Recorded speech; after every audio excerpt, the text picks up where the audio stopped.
Hello, everyone, and welcome to the first of our 4 seminars, which are the culmination of a research project that a team at the University of Oxford has been carrying out, funded by UKRI under the Next Generation Services stream of the Industrial Strategy Challenge Fund.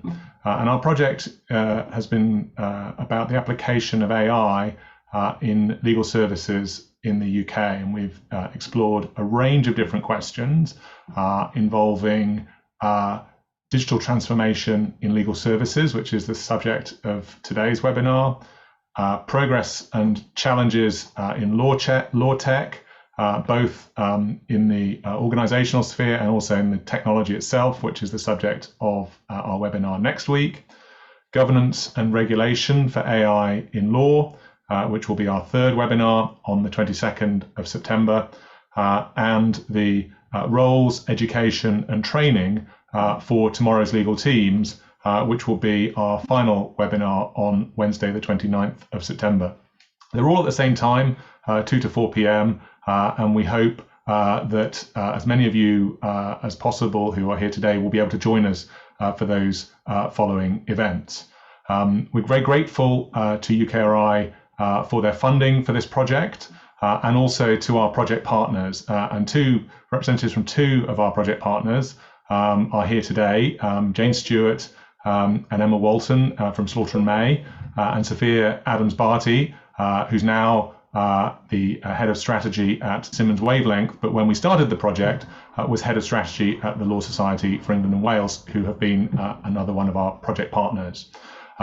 We're very grateful also to Professor Gillian Hadfield for joining us from the University of Toronto, where she's director of the Schwartz-Reisman Institute for Technology and Society, and also professor of law and professor of strategic management.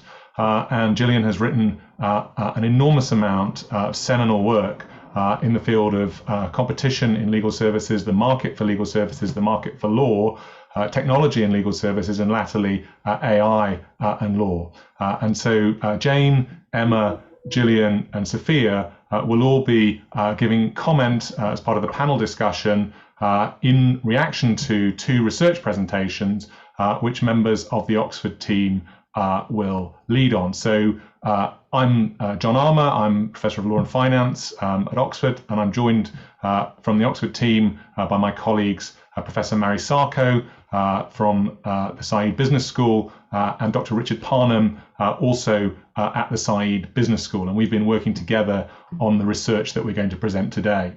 So we're going to kick off with a presentation from Richard and myself about the impact of technology on legal services work and business models, and then Mary is going to then we're going to have a response from the perspective of practice from Jane and Emma, and then Mary is going to speak about the impact of technology in the people law sector, that is at the focus on the consumer or the individual user of legal services. Gillian is then going to offer some comments about that part of the work, and then Sophia will offer some comments and reactions about directions for policy.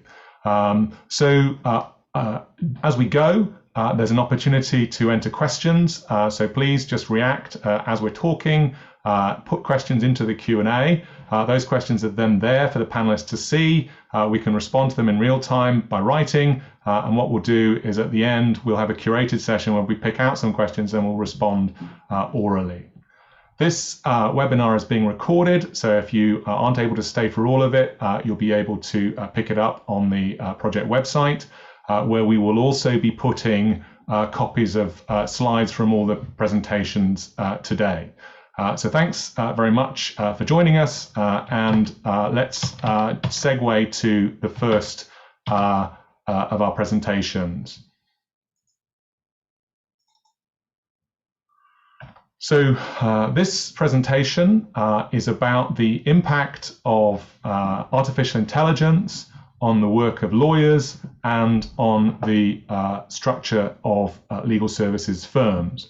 It's joint work from Richard, Mary, and myself. And the motivation behind this, or the question we're seeking to address, is how will new technologies such as AI reshape the work of lawyers and the structure of law firms?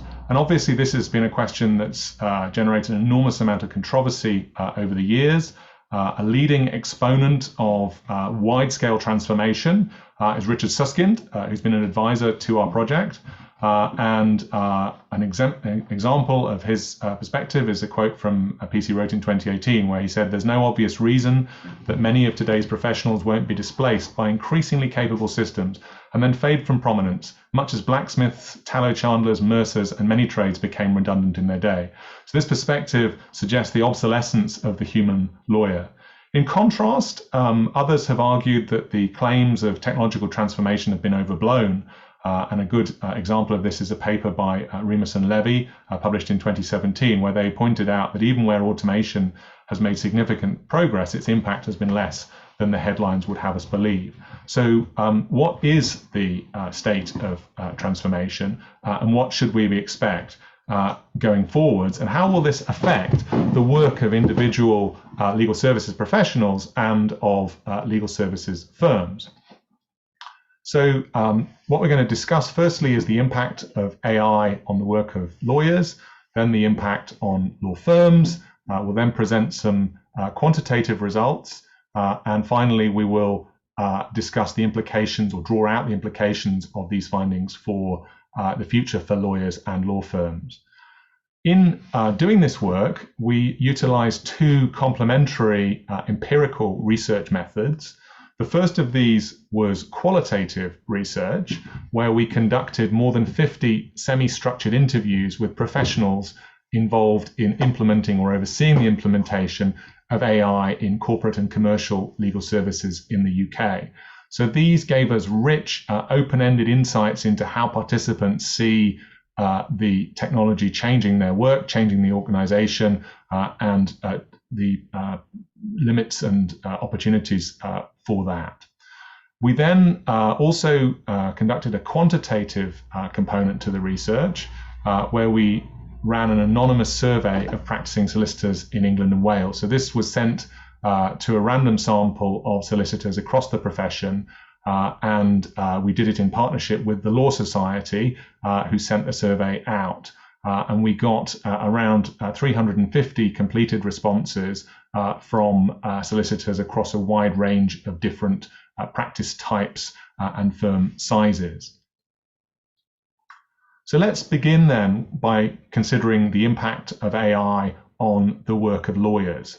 And there's a rapidly growing literature in economics that explores the impact of technology on the economy, and in particular on the labor market.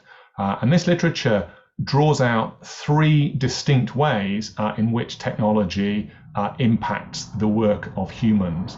And the way that has received the most attention, at least in legal services, is substitution. That's the first of these three. So here, technology replaces the human in relation to a particular task. And this is the one that is emphasized, for example, in the quote from Richard Susskind that I've already introduced.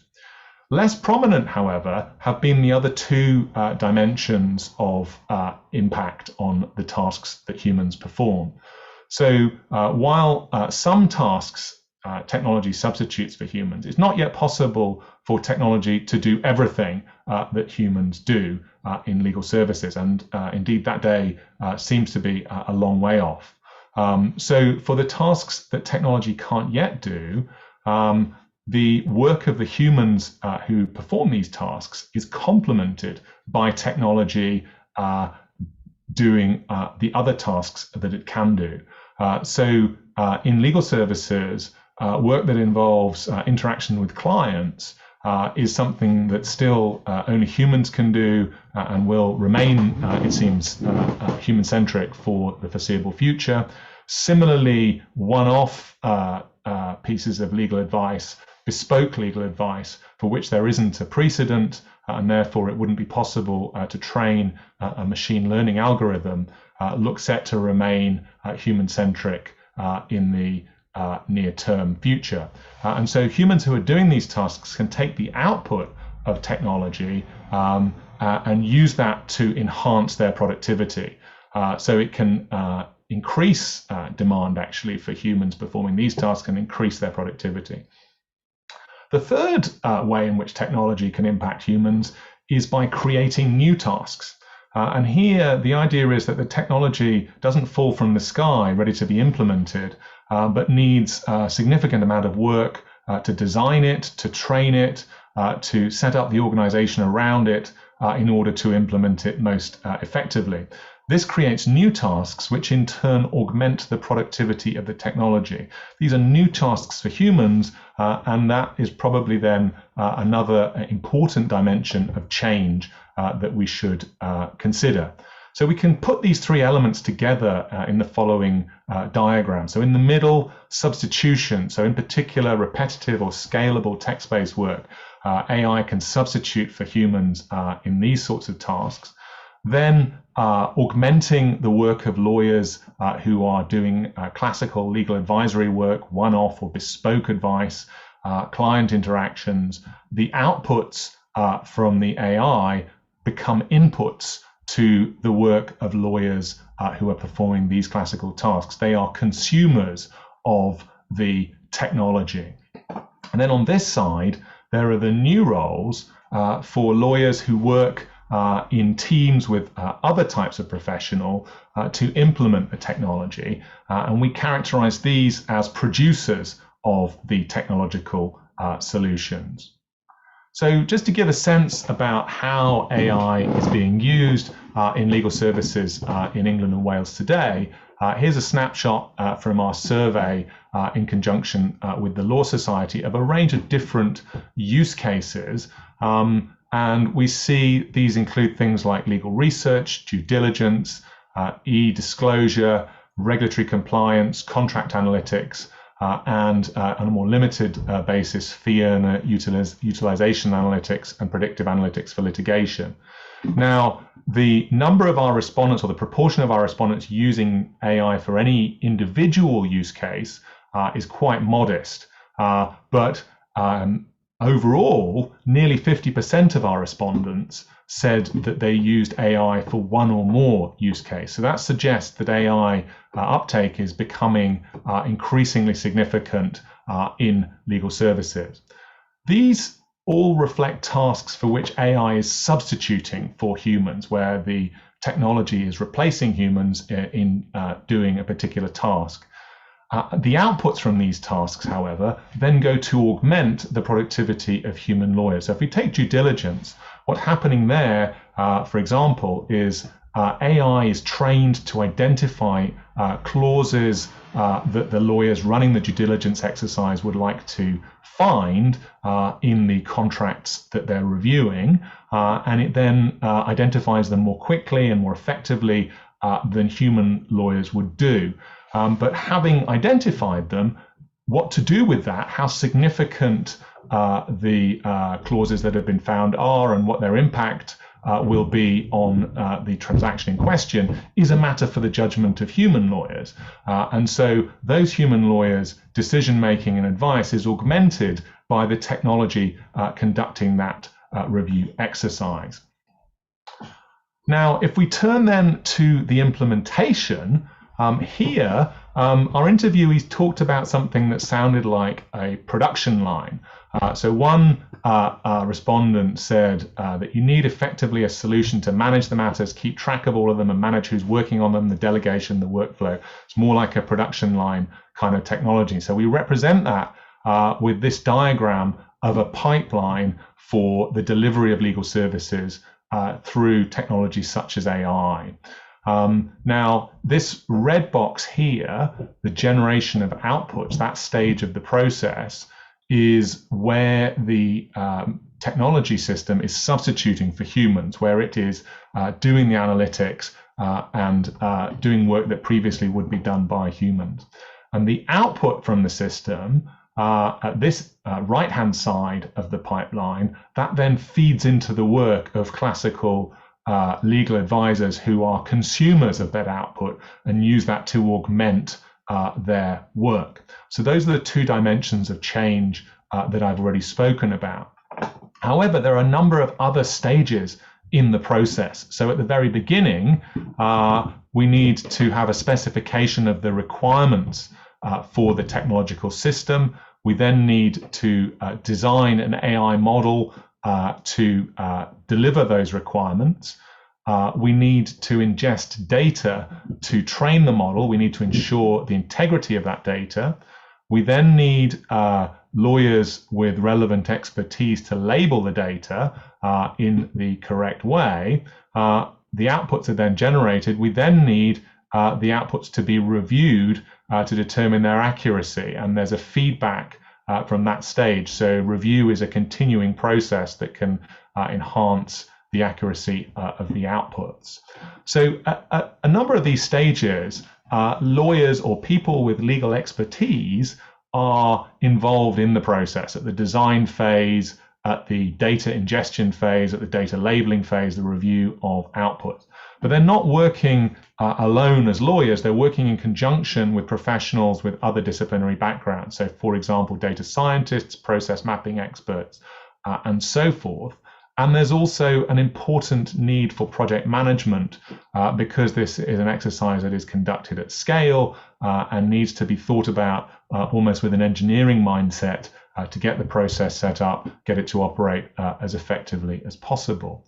And so what we find then is that in this deployment where we have lawyers working to help produce technology-assisted legal services, the lawyers are working together with professionals with other backgrounds in multidisciplinary teams. And so that way of working for these people with legal human capital or legal skills is very different than the ways of working of a traditional legal advisor who would work much more in a lawyer-driven environment. So now I'm going to hand over to Richard, who's going to talk about the impact on law firms. Thanks, John. So our next slide is slightly provocatively entitled, "Are law firms at a disadvantage when it comes to multidisciplinary teams and AI deployments?" Now, the reason we're asking this question is that obviously other forms of delivering legal services like ALSPs, in-house legal functions, and law tech companies. So we want to focus on whether there's some specific issues regarding law firms because they are the dominant forms of providers of legal services. A few things to note for those who are less familiar with the profession is that large law firms tend to be owner-managed partnerships, and they're a consensus-driven form of democratic governance. And what that means, effectively, decisions making are can be quite slow, and it's driven by consensus.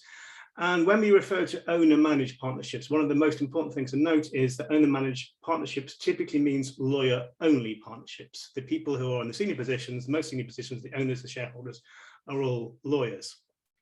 Now, the reason for that is historic. In many jurisdictions, ownership and investment of law firms have been limited to lawyers only. This is demonstrated in America by the ABA Model Rule of Conduct 5.4. In other jurisdictions, including the UK, that restriction was removed a few years ago via the Legal Services Act, which permits alternative business structures, which effectively means that non-lawyers can own shares and take senior leadership positions in law firms. So one of the reasons for this kind of reform process has been policy concerns about whether the lack of outside finance and inhibitor on outside finance may provide an inhibitor for innovation. Basically, can law firms afford to invest if they can't get outside investment or outside shareholders? That's a policy concern. But what we found during the course of our interviews is that it's not so much the finance issue that's maybe an inhibitor for law firms specifically. It's the governance regime itself. Essentially, the recruitment and retention of non-lawyer human capital within law firms is quite tricky for law firms, given their governance regime. And the takeaway we have from that is that lawyer-only partnerships may not be good complements to multidisciplinary teams. Now, why might that be? Here is an archetype of the career progression within a typical law firm. It's what's known as a tournament model. If you look at the lawyers which are in yellow, what you can see is that lawyers essentially progress from junior to senior to partnership. So basically they can lead the firm, they can be owners of the firm, they can take the key decisions. Because of the historic inhibition on the rights of non-lawyers to occupy the most senior positions, effectively their career progression is potentially stymied. You can start quite junior in paralegals or law tech, you can progress fairly far up the scale, but ultimately you will never be a partner. You will always be, as the derogatory term is, non-lawyers. And we found that that may be problematic in terms of retention and recruitment. So we spoke to people about the law firm's representatives about this. These are a few quotes we're going to show now. One of these from a good firm, as it says there, good brand, name associated. But in terms of access to young talent in the software space, they normally don't want to join a law firm. They want to go work for a cool software company instead. And bearing in mind, of course, that software companies can give share options, they can give leadership positions to non-lawyers. It's a potentially a more attractive position than working for a law firm. In comparison, for non-traditional legal providers, including in-house legal teams, much more comfortable with the multidisciplinary form of working. This is from a major PLC, and you'll see there the kind of range of personnel that they have working for them: business analysts, legal engineers, seating program managers, big data analysts, consultancy work, and legal data providers. So you can see that these organizations are much more comfortable with multidisciplinary forms of working and multidisciplinary teams. There is no hierarchy between lawyers and non-lawyers in many organizations. This also carries across into other forms of legal service providers, including the LSPs, many of which come from a background in terms of outsourcing. So they'll have maybe engineering, a process-driven background. So here we have a quote from an ALSP in terms of the kind of personnel that they have working for them. Legally dominated for sure, but many other legal skills involved too. Practicing lawyers, we have finance, IT, HR, process specialists, change management specialists, financial analysts, all people who can contribute to different ways of working, including AI deployments. Thanks. John.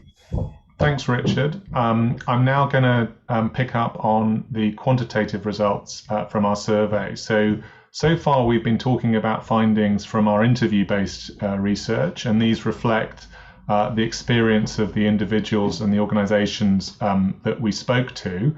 And so what we want to see is to what extent do these generalize across the sector as a whole. And so we drew out two clear hypotheses from that quantitative work. The first was based on what we said about individual lawyers and the impact of AI on their work. And that was that successful deployment of AI-based law tech is likely to be associated with the assembly of multidisciplinary teams because of the need for those multidisciplinary inputs to make the technology work effectively. So in our survey, we tried to identify multidisciplinary teams by asking people what types of specialist experts do they work with on a day-to-day basis.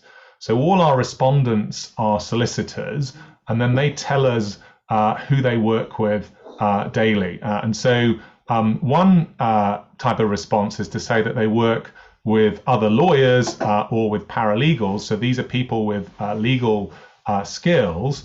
So we said that if respondents work only with other lawyers or with paralegals, then they're not working in a multidisciplinary team. They're working rather in a monodisciplinary environment just with other legal experts.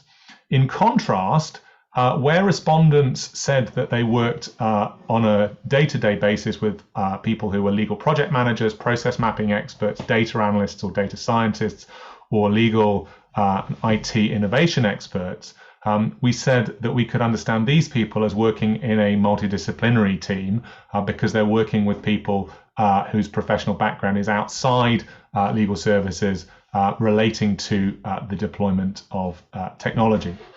And then very quickly, what this slide shows is our quantitative results.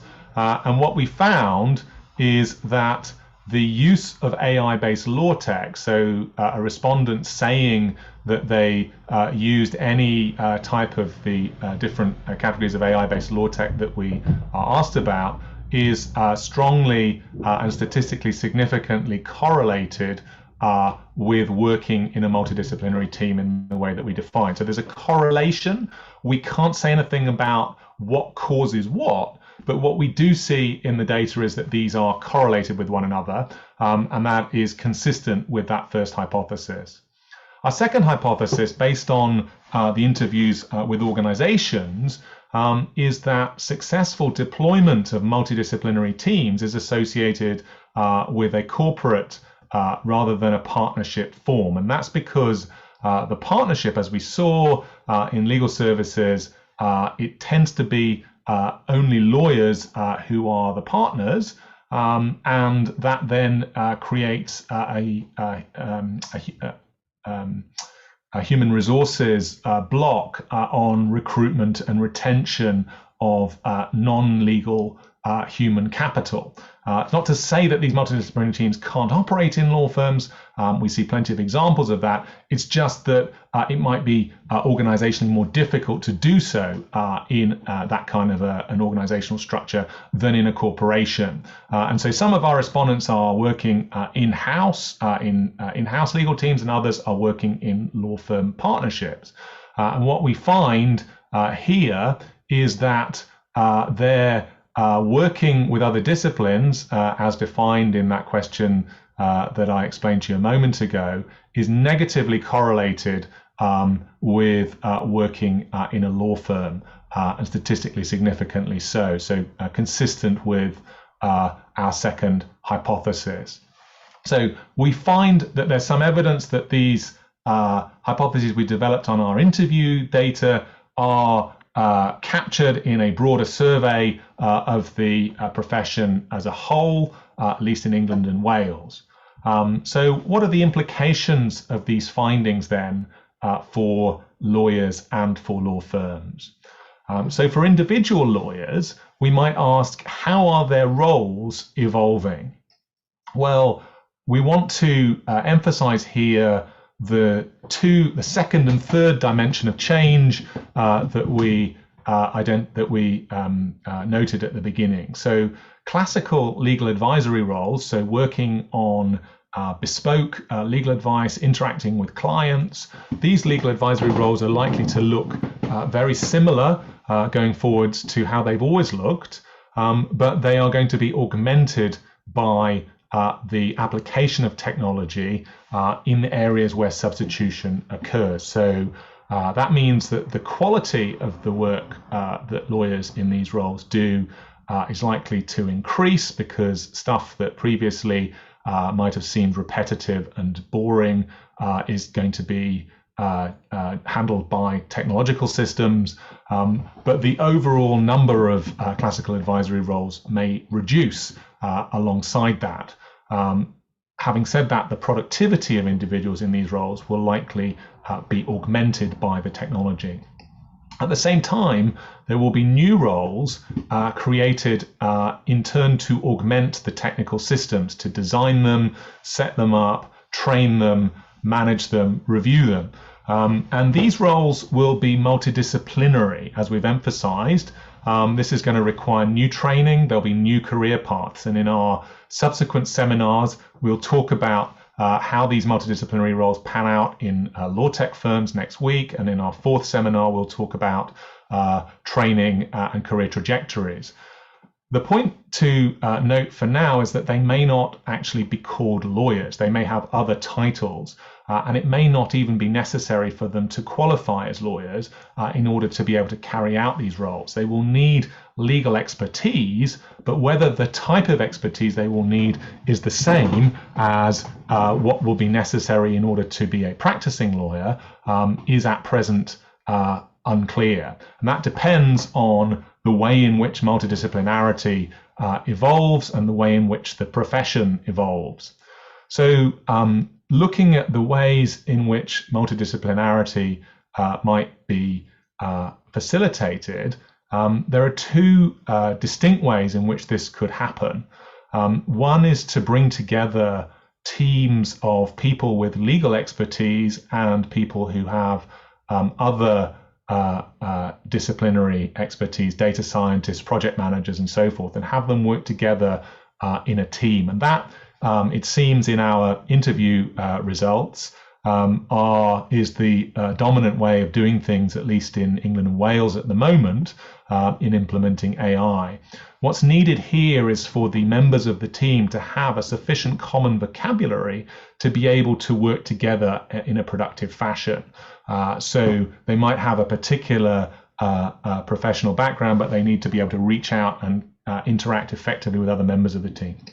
Another way that multidisciplinarity might be facilitated is through individuals acquiring the whole package, so both legal and technical skills, or lawyer coders.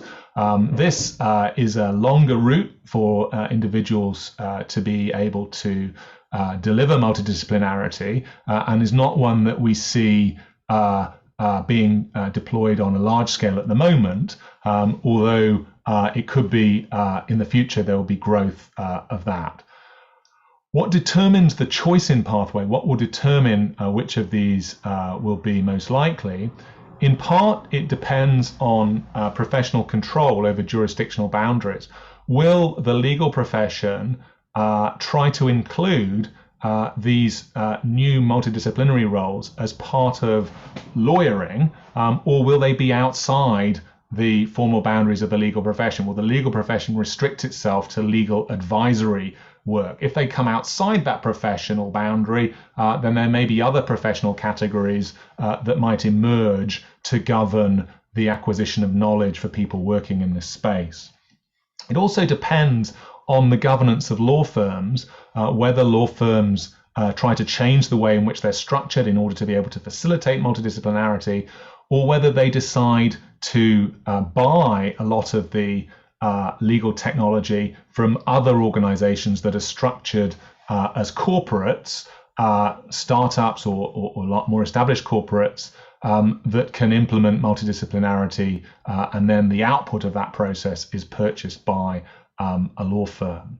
And so we can think about career paths in at least three different ways. So one, we would have lawyers who are understood in the way the scope of the profession currently structured today, interacting with non-lawyers. This is how many of our interviewees spoke to us about it.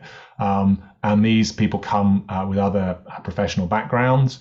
Or we might see the scope of the legal profession expanding to include lawyer coders, people who have trained to acquire technical skills.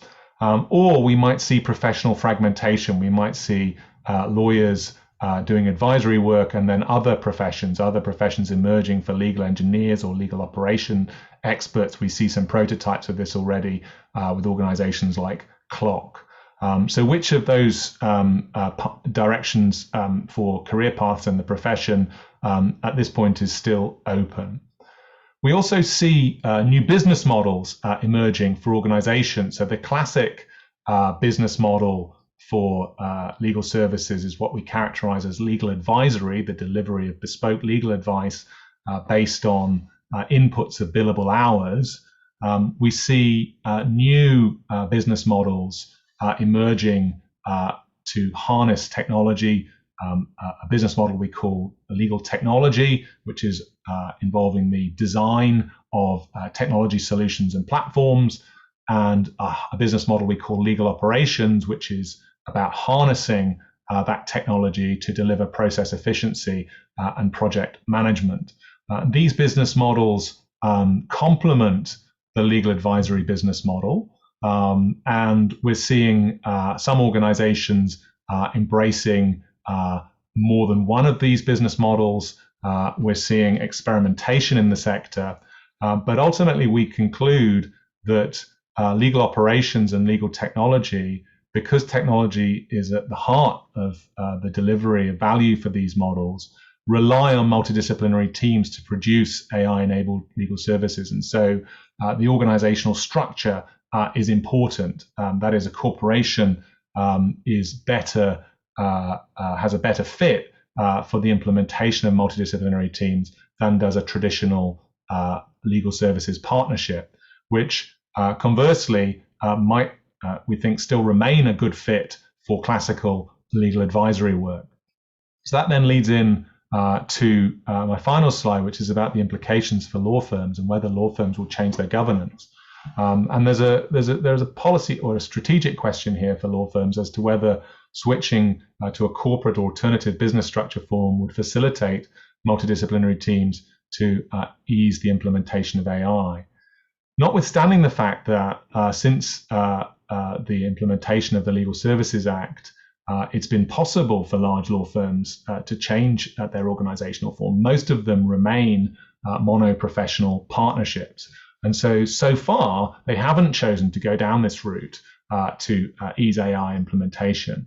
And we think that is perfectly rational if large law firms characterize their business model as being legal advisory. That is, they're focusing fundamentally on the delivery of legal advice and client-facing work, bespoke legal services. These are the tasks that the technology augments, and then the production of the technological solutions can either be bought in or carried on by an auxiliary part of the firm.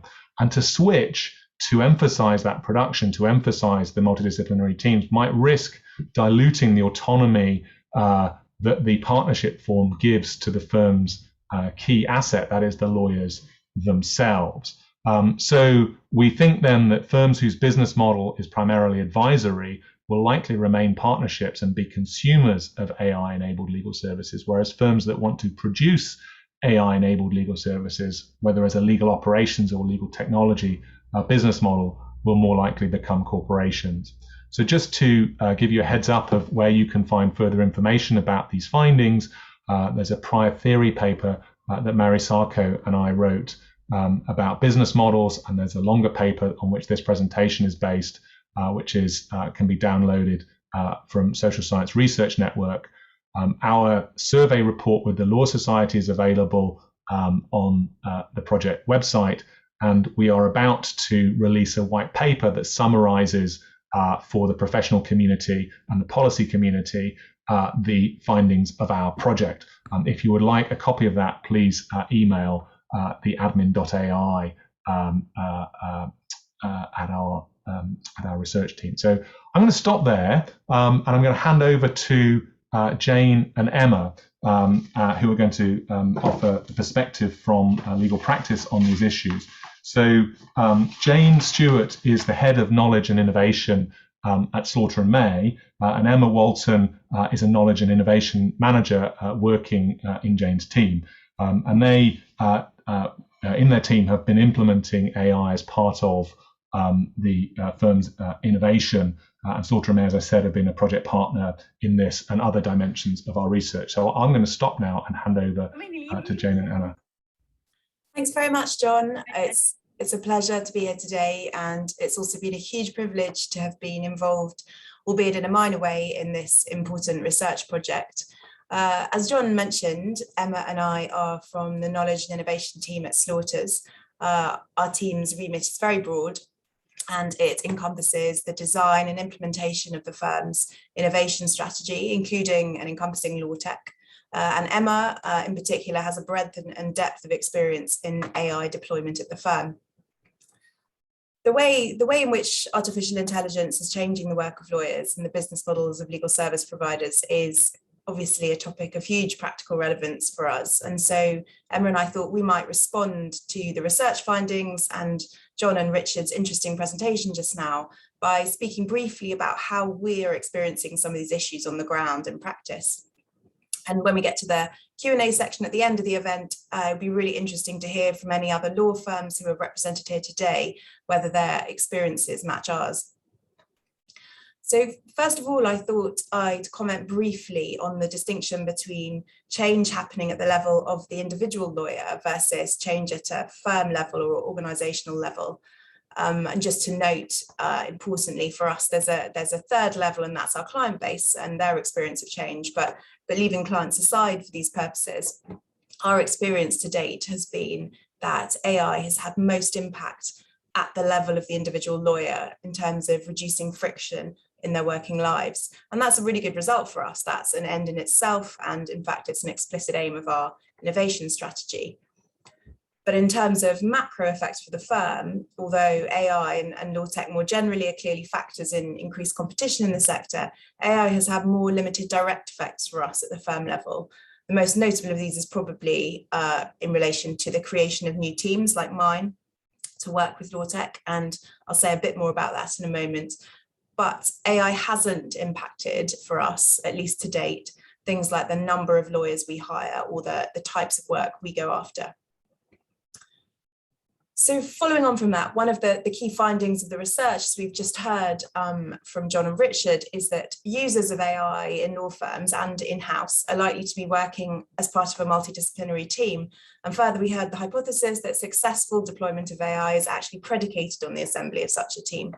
Well, this very much rings true for us in practice, notwithstanding that we are a traditional partnership, and it mirrors our experience at Slaughters. So from the moment we became involved with the AI platform Luminance in 2016, it became very apparent that we needed someone who had an understanding of the law, but also had an understanding of the technology, and also crucially, someone who had the time away from their regular day job to put into rolling out and supporting this product in our practice on an ongoing basis. The two most significant areas where we use AI in our practice are due diligence on corporate acquisitions and e-disclosure in a disputes context. And Emma will say a little more about these in a moment and why they are good use cases for AI. But the point I wanted to make now was just that both these areas are supported at Salter & May by two different multidisciplinary teams that have grown over the last 5 years or so. And for law firms like us, that's quite a significant development and a significant investment. And the final point I wanted to make is that the research raises a really interesting question of how legal services organisations create these multidisciplinary teams. As we've just heard from John, the research highlights two broad approaches, that of creating so-called Renaissance people who are trained and skilled in multiple disciplines versus deploying so-called T-shaped people who have expertise in a single field but can collaborate across disciplines. At Slaughters, we've done a bit of both. In my team, which looks after general law tech in the firm and AI and corporate acquisitions, we've got some impressive people like Emma who qualified and practiced as lawyers and then have subsequently trained, sometimes through study, sometimes trained on the job, or a bit of both, in areas such as data science, technology, project management, and process improvement techniques. And we find that this breadth of skill set combined with first-hand understanding of the pressures of legal practice positions us really well in this more general law tech context. To contrast with that, the multidisciplinary team which leads on tech in our disputes practice has a slightly different profile. They tend more towards the T-shaped model as they're less generalist in their approach, and the AI tools that they're using are a discrete set of e-disclosure tools, and as such they need to have a deep technical knowledge of those. This team also deals with much larger document sets than my team does, and a lot more process to harvest the documents at the outset. So this multidisciplinary team brings together the resource to manage this extensive process along with technical specialists and using AI and e-disclosure techniques on large document sets, and of course also the lawyers to bring the legal expertise. There are of course pros and cons of the different approaches, and the Renaissance model in particular requires significant commitment and investment to resource and to train people. But on the upside, we have found that it has a bit of an edge over the T-shaped model for us, and that it does seem to be the best way to bridge silos between different teams and bring lawyers and technologists together. And in fact, we are so convinced that this multi-specialist approach is the future that we are actually working to design and launch a new legal operations training contract to train up graduates in various skill sets, including legal project and process management, law tech, AI, data, and knowledge management. This type of formal recognition of the need for multidisciplinary teams and the skill sets within them is a really good thing, and is another reason why this research is so important for the industry. I think that in the past, some of these roles and skills have been quite ill-defined and undervalued, but that is changing, and in my opinion, needs to keep on changing for the industry to be able to harness the full potential of AI. I am conscious of time, so I will stop there and I'll hand over to Emma, who's going to say a little more about our experience in this area. Brilliant. Thanks very much, Jane. There were two parts of the research that I wanted to touch on in particular. So the first being, is AI bringing in transformational change or incremental change? And then what are the effective use cases for AI? And I think it's fair to say for us that it's very much been incremental change to date rather than transformation. And I think this is probably for two reasons. When AI first came onto the scene, there was a lot of discussion around whether or not this would completely do away with junior lawyers. No doubt a reaction to comments like that we heard right at the start by Susskind. And I think there is still a lot of concern from students who are starting out in their careers about whether or not this is going to be the case. And we also hear it from clients as well, who perhaps also have a bit of an inflated expectation of what AI can really achieve. But we agree with the findings in the research that rather than removing a human from the process, our lawyers are complemented or augmented by AI. And the likelihood is that there is still a lawyer involved in the process or another member of a multidisciplinary team, often making sure that any decisions or determinations made by the AI are correct, or of course, interpreting the output. Now, what I personally think is really interesting in what we've seen is that AI doesn't just make our lawyers faster, but it can also make them more accurate. And we try to do a benchmarking exercise each year where we look at what the results would have been if a due diligence exercise was carried out manually in the traditional way, so to speak, or if our lawyers did it with the assistance of Luminance. And we consistently see that we are able to achieve something with the help of Luminance that we weren't achieving with just lawyers alone. And there are, in my mind, two key reasons why we've seen this more incremental change rather than a big bang transformational one. I think firstly, it's because lawyers are by their very nature cautious and risk averse. And I feel I can say that, as Jane said, I am an ex-lawyer myself. And encouraging use of AI has been a little bit of a slow burn, and we've been very careful in our approach in rolling out the technology at the firm, thinking carefully about how we train our lawyers and at which point on how to use AI. And as Jane said, how we build multidisciplinary teams around the process, and also how we empower individual lawyers to become super users who can then perhaps advocate for use of AI when appropriate. And we've seen that kind of proving the benefits of AI over time leads to a much deeper acceptance and adoption, not just from our lawyers, but also from more cautious clients. On the client side, we have had to do a lot of work around communicating the capabilities of these AI-based tools and the benefits of using them. And so for these reasons, it definitely hasn't been a big bang transformation that's happened overnight. But that being said, I do think that these small incremental changes have in aggregate produced changes that are quite significant. And when we look at, for example, how the process of carrying out DD has changed over time, I maybe am doing AI a bit of a disservice by saying it hasn't been transformational. And we're certainly a long way away from the physical data rooms of years gone by. And certainly I don't think many people are sat there printing off lots of documents anymore and reading them all page by page, one by one. The other reason I think we've not seen a transformational change with lawyers just wholly being replaced by AI is because law is people-based. And we know that our clients aren't just looking for an accurate answer in the fastest possible time. And we're trusted advisors because we have human relationships with our clients, and AI just can't replace that. So this brings me on to the second of the two themes that I saw in the research, and considering what effective use cases are for AI.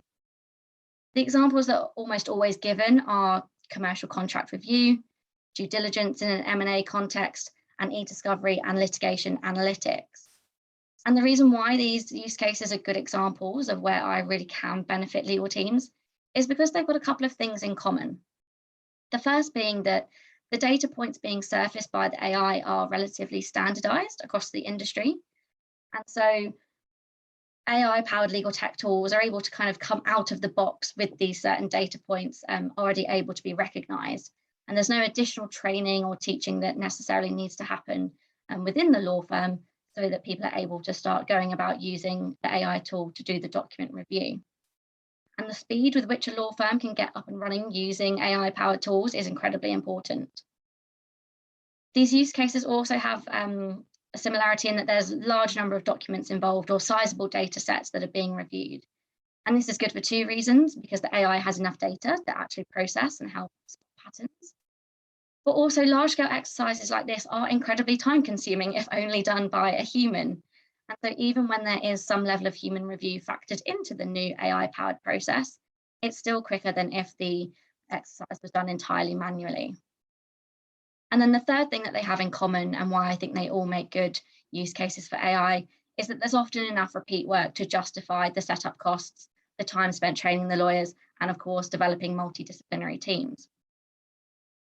Where we've perhaps seen less success is where we've been trying to teach AI tools to identify new, perhaps more novel data points that don't come pre-trained or out of the box.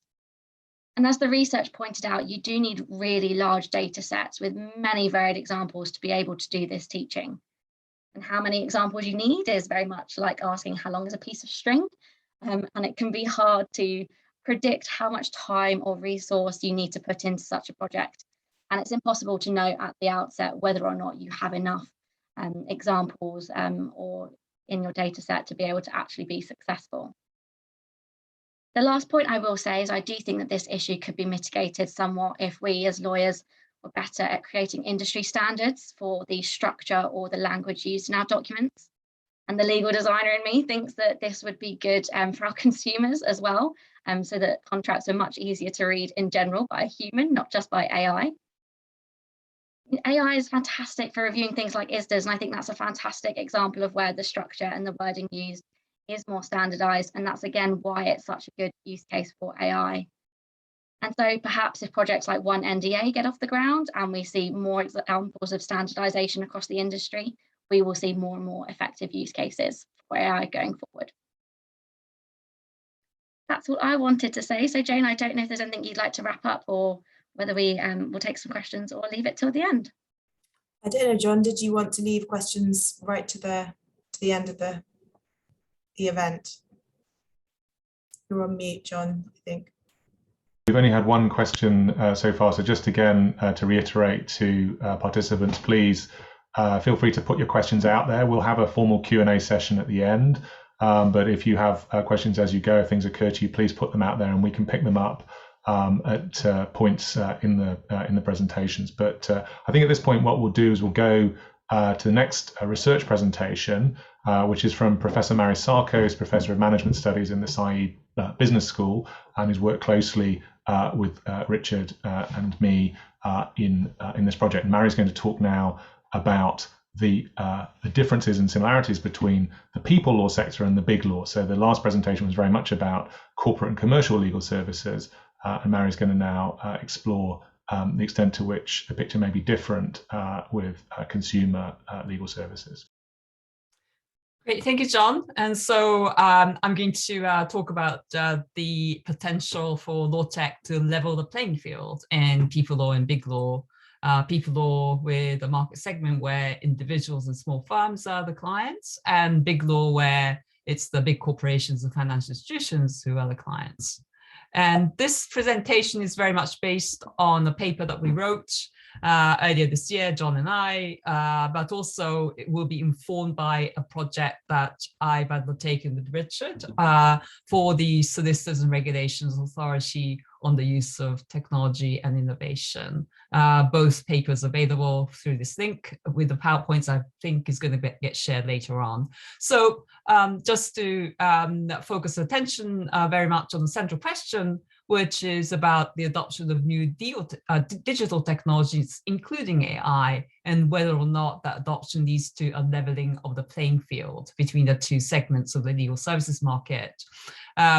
Now, we really do want to focus on the causal mechanisms for leveling the playing field, and by leveling it primarily, as John just said, refers to meeting more of the unmet legal needs in the people law sector via the adoption of technology and, of course, the adoption of new business models as well. So I think it's probably fair to say that in most people's minds, when they talk about unmet legal needs in the people law sector, there is a simple mechanism for leveling that is in one's mind, and it's really the adoption of technology and data.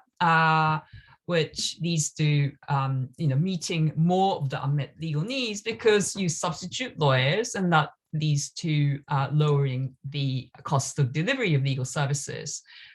We think that there is, a lot of evidence that really unmet legal needs are very serious.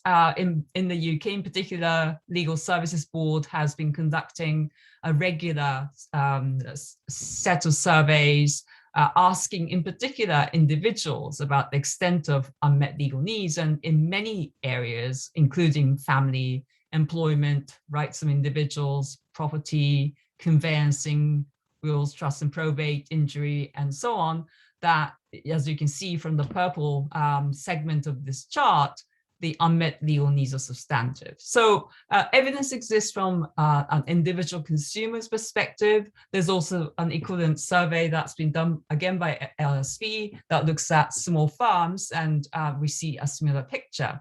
But what do we know about the legal services providers' perspective and how they're trying to meet unmet legal needs? And our answer is we don't know as much. And so what we would like to do is very much to focus on causal mechanisms for leveling from the provider's perspective. And that, I think, requires us to look at, firstly, the impact of technology and data on business models, the new business models that John and Richard have been talking about, but also moderated by the extent to which such adoption of technology and business models are prevented by constraints in resources like financial and human capital, but also regulatory constraint as well. So that's the kind of model overall. And in this presentation, in the next 15 minutes or so, I'd like to highlight 3 key findings that actually gives us some grounds for skepticism that law tech may lead to convergence of the 2 segments. So the first is to do with business models themselves, in the same way that the previous presenters have defined. And the main conclusion there is that people or firms face greater difficulty in identifying sustainable business models, not least because of resource constraints, but for other reasons as well. It's the nature of the products and services. I'll explain that in a minute. The second key finding is with respect to barriers to tech adoption. And we find that people or firms face greater resource constraints to adopt legal technology than big law firms. Big law firms, of course, face other challenges as well, but the resource constraints are more severe. And third, looking at the law tech startup ecosystem as we do, we find that people law sector is not well resourced in terms of funding and founding of law tech startups. So let me go through each of these a little bit more in detail in the rest of the time. And firstly, with business models. But before we do that, let me just remind you, and maybe you don't need to be reminded because it's only 10, 15 minutes ago that this chart was shown. But with the notion that there are 3 distinct effects of technology on lawyers' tasks, and we tend to focus in on substitution. Technology, including AI, actually substituting what lawyers do, particularly in areas where the tasks are repetitive and scalable. But we should, of course, not forget the 2 other effects on the left, which is technology augmenting what lawyers do, so that lawyers as consumers of AI could really focus on giving great bespoke advice to clients by making use of the output of the technology. And then to the right is the area where technology is augmented by lawyers. So lawyers are actually working within the multidisciplinary teams that we have discussed, and that lawyers actually are an input, a producer input into the technology pipeline. So with that 3 things in mind, I want to explain a little bit about the business models in the 2 segments, people law and big law. And I'm sorry that this is a little bit complicated, but what I want you to focus on in looking at these 2 charts is the similarity, at least in theory, in the business models between big law and people law, except of course one thing, which is that in big law, the clients are corporates And in people law, the clients are individuals and small businesses. But to the left in the blue circle, the legal advisory business model applies in both sectors. So this is where lawyers offer bespoke legal advice and is augmented by AI. But of course, the legal technology business model to the right in the light brown is very important in both sectors, where of course lawyers can be substituted by technology through automation and making use of things like chatbots. But equally important is lawyers augmenting AI, being an input into the AI system, whether it's an expert system or machine learning system. And then of course, legal operations may be more relevant in big law because of the average size of the operations, be it a law firm or an in-house legal department, where efficiency is driven, again, substituting lawyers maybe, but also lawyers acting as producers for the AI system. And then transaction platform in the people law sector, where we actually see that search cost for identifying the appropriate lawyer applies in both people law and big law, but in people law, a lot of it is very much lowering the search cost and in matchmaking, and lawyers' work itself may not be affected so much, but overall quite similar. But despite that, I think people law firms face some challenges, extra challenges, for three reasons. One is about the difficulty in finding sustainable business model, and that's partly to do with the nature of the products and services. A lot of it is one-off purchase in things like wills, probate, and conveyancing. You know, how many times in your lifetime do you want to write or rewrite a will, or how many times do you move your house, and so on. So that makes it really actually difficult to have a stable client base. And of course, some people law firms are mitigating this with a subscription model or bundling one-off purchases with more continuous purchased services. But that's one challenge. The second challenge, I think, is to do with technology itself. And of course, clients in big law are lawyers themselves in legal, in-house legal department. Clients in people law are lay consumers, and those people use lay language, and actually applying rule-based expert systems and NLP in the context of lay non-legal language is challenging, and that makes it difficult to automate, which means that lawyers are going to remain in the loop and the cost of delivery does not go down. Equally important, I think, is the data challenge for providers without access to structured data. So in big law, clients own data that could be accessed at least by users, but in people law, adequate data infrastructure, I think, is still lacking, and privacy issues, because we're dealing with individuals, loom larger as well. So there'll be more greater discussion about data infrastructure in the next week session, but I think it's worthwhile mentioning that there. So that's one set of skepticisms around not leveling.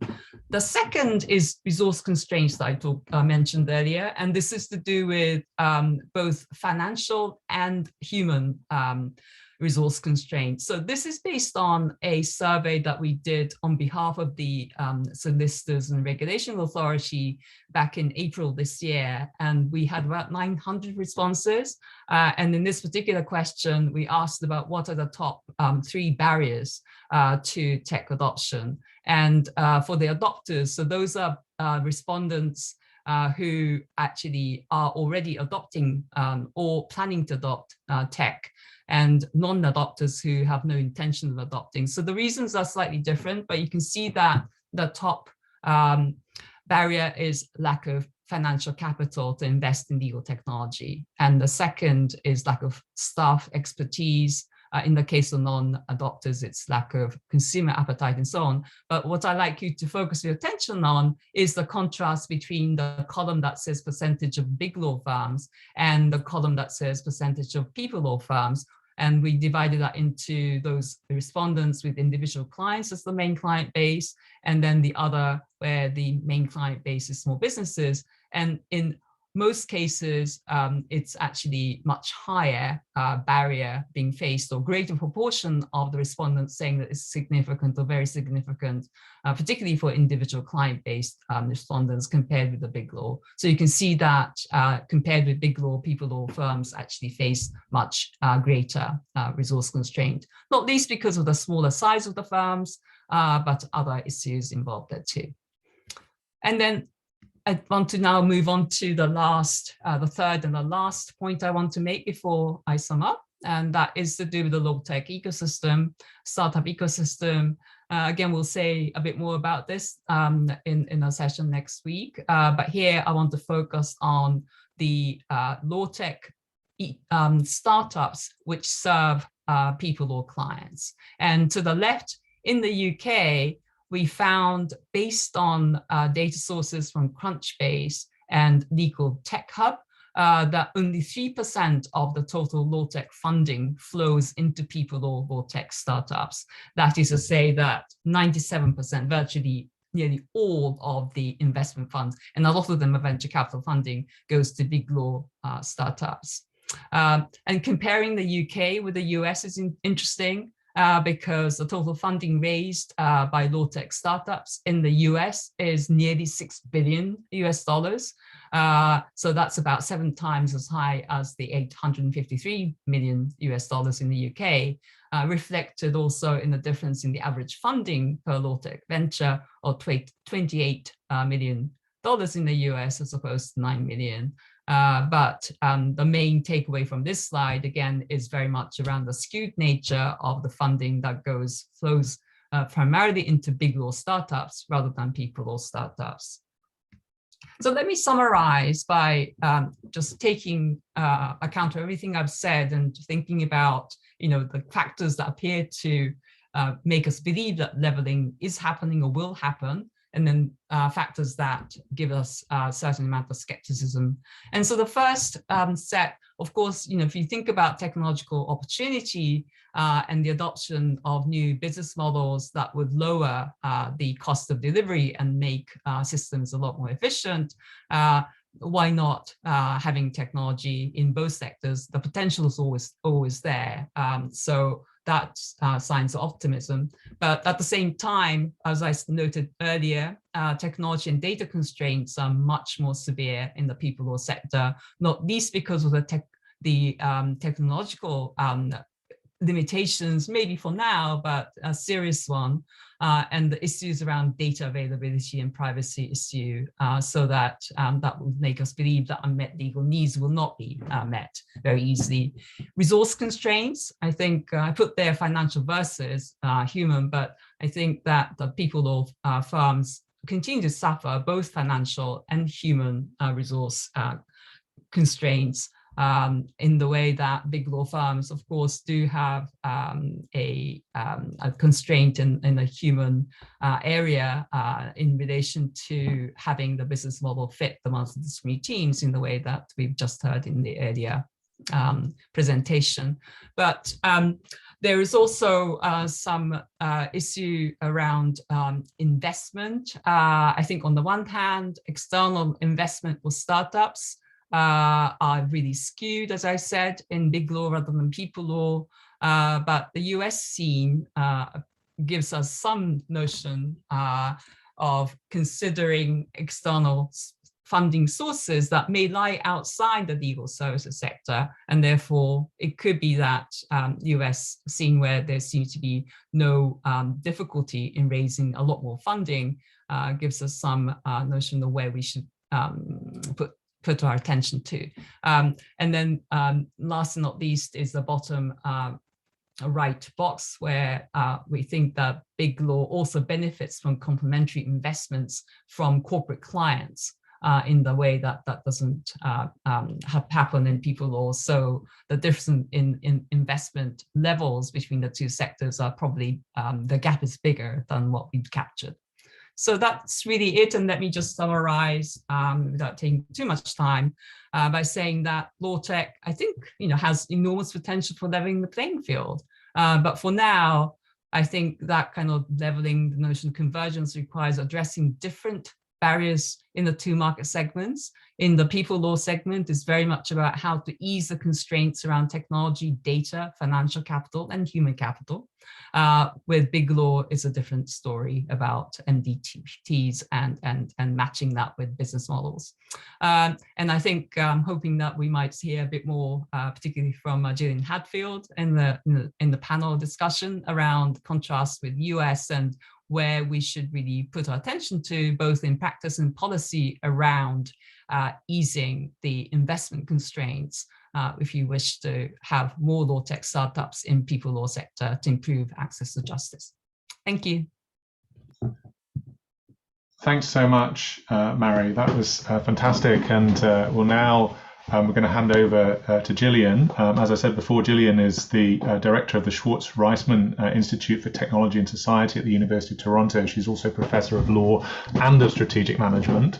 And she's written a great deal over the years of seminal pieces about the economics and policy of market for legal services, legal technology and competition in legal services. And so really looking forward, Gillian, to hearing your comments and perspective from North America. Great, thank you so much, John and Mari and Richard. Let me get my slides going here. So I first of all wanted to congratulate John, Mari, and Richard on some terrific work here, really badly needed, careful, thoughtful, economically sophisticated, empirical.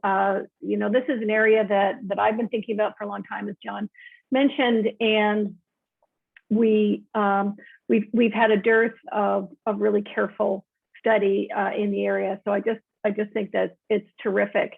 So the question I'm sort of focusing on here, and Mari sort of teed this up. Well, why don't we see more tech and AI innovation in the people law sector? And this is now a question I get a lot in the U.S. Because I've been talking for a number of years about the regulatory impediments in the U.S. in particular, and in Canada, to legal innovation, to figuring out better ways to address, Mari's pointing out, our massive access to justice gap. And of course, the UK has had those changes, a number of those changes in place for a number of years now. And so I'm now getting uncomfortable conversations. Well, if you're right, how come we haven't seen more law and technology innovation in the UK? But what we've been focused on in sort of the work here, as I say, these particular restrictions, at the same time, the analysis of why what is it that we need from an economic point of view in order to prompt higher rates of innovation in law, and the factors that I've been thinking about and focusing on have been ones that I'm delighted to see are showing up in the work that John, Mari, and Richard are presenting here today. Notably, scale, access to risk capital, access to human capital. What is it that the people who might be innovators in our space think about? And then this one that I wrote about in Rules for Flat World, which I'm showing here the image from the paperback and the Audible version, because there's a new prologue in there talking about AI in particular. But something that I've been thinking about for a long time is the need for diversity in the idea pool. And the idea that one of the things that really limits our capacity for innovation in law is the fact that for a very long time, almost everybody involved in the business has been trained in the same way. And we just don't have the kind of cross-cutting that we need for innovation.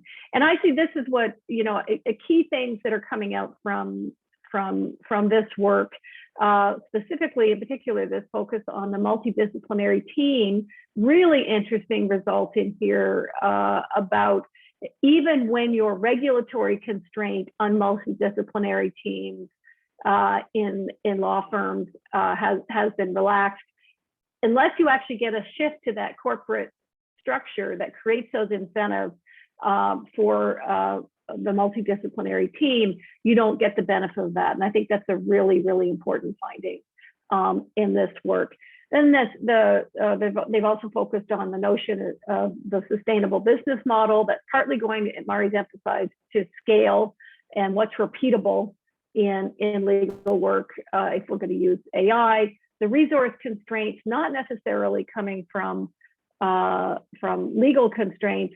And then I think this is critical, the weak startup ecosystem. So I think there's a really important lesson here about the emphasis that we've seen in the US and Canada, where we still have in most places all these constraints, is to say eliminating these barriers is necessary, but clearly not sufficient to foster a vital environment for legal innovation. So we need to be thinking, and I'm glad to be able to think with you beyond getting rid of the formal constraints. You clearly need to limit those. You have to allow the corporate practice of law, which we still do not allow in most states in the United States and provinces in Canada.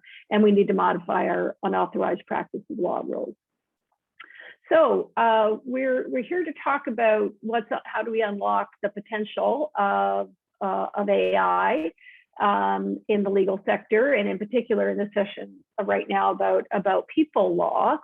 And I think a key thing, and I think this is a piece of what has been presented in the work here from John and Mari and Richard of that, thinking about that legal pipeline. But I think we have to get ourselves to leap a little bit beyond, we don't just want to think about deploying AI to automate our existing systems of legal services. And actually, one of the reasons I really love the framing here was thinking in terms of the complementary features of a regulatory environment, of an ecosystem that, there's so much that depends on something else in the process to innovation in law.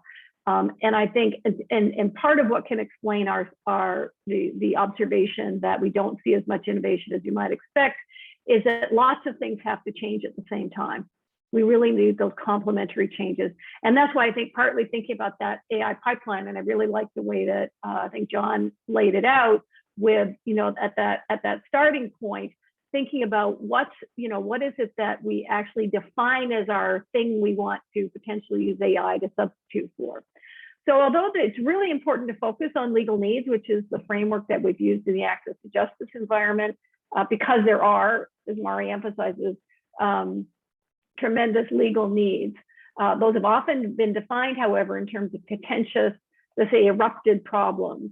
And it's that tip of the iceberg of, in fact, what I've elsewhere called the law-thick world that we all travel through. That, in fact, it's true, we may only write a will every now and then, and hopefully we end up in few actual engagements with courts and litigious processes or contentious processes. But on a daily basis, we are interacting with the legal world, and the vast majority of people are doing that without legal help and legal advice. So one of the things that I've wanted to try and get us to think about from an economic perspective is economically, we want to be thinking about not just legal needs, but legal objectives. What are people trying to achieve? For example, they're trying to achieve lower rates of conflict with their neighbors, or they're trying to ensure that they get access to the benefits they're entitled to. They're trying to ensure compliance in a small business. They're trying to understand, what does this document mean that I've been asked to sign? Either I've asked to click as I arrive at the website or sign. And this is a framework that I talk about in a forthcoming piece in the Journal of Economic Literature. So I wanted to give you a couple of examples of what this might mean in the AI world, because I think one of the things I take away from the work that John, Mari, and Richard have presented here is we are still seeing a world where existing processes are being automated with AI. So it's e-discovery or it's review of contracts and so on. And so I want to talk a little bit about what we might be seeing, what we could potentially see down the road. So I have a couple of colleagues who have developed something partly to prove a point. It's a machine learning based application called AppTrans that automatically reads the privacy policies on Android apps and detects whether or not they violated their privacy provisions, and in particular with respect to okay, it says here that we won't access your location data. It says here we won't access or use your contact information. Is that actually what's happening in the way the application is working on the phone? And quite strikingly, what they find is that 60% of applications in their test set are violating their privacy policies, and 85% of those violations are coming from third-party components of the application. Now, so if we think about, okay, so what's somebody's objective? It could be their objective is to ensure that their privacy policy, that their data is being handled in the ways that they choose. Something like AppTrans can actually perform that function. It's very different from giving people legal advice and so on, but it may just be that it's actually, you know, you could imagine the next generation of these going through and disabling access or interacting with the data and with the app, or sending information to a third-party enforcer. So that's just one way that we could think about something, how that might work. I've also been doing work with, some of you may have heard about GPT-3, which is a massive language model developed by OpenAI, where I'm also a senior policy advisor. And one of the things that we're seeing there, which is the capacity for, and I really did appreciate this emphasis on the lay translation challenge that we face. People don't talk about their problems in legal terms, they talk about them in human terms, and how do we translate that?